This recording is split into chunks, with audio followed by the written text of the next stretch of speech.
Welcome to Kenton's videos. Enjoy the video. You'll start by preparing what TickTack needs: a device with internet and an account to sign in. Once ready, install the app from your platform store and open it.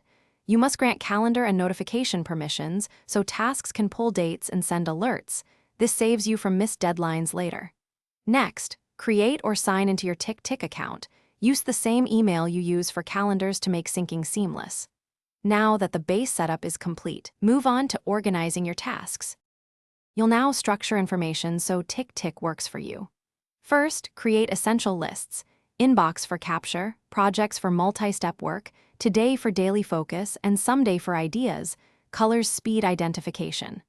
Once lists exist, add tasks with priorities, due dates, recurrence, and estimated durations so the scheduler can place them intelligently. Then build smart lists for filtered views like high priority or upcoming 7 days to surface what matters. Finish by making TickTack available everywhere. Enable cross-device sync and connect your Google or Outlook calendar so tasks and events share one timeline. Add widgets or shortcuts to surface today and quick add on your home screen for fast capture.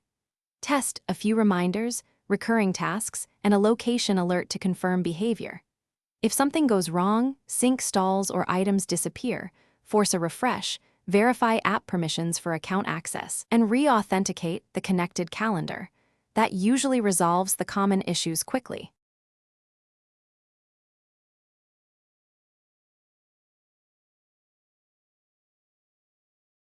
Thanks for watching. Consider subscribing if we helped you.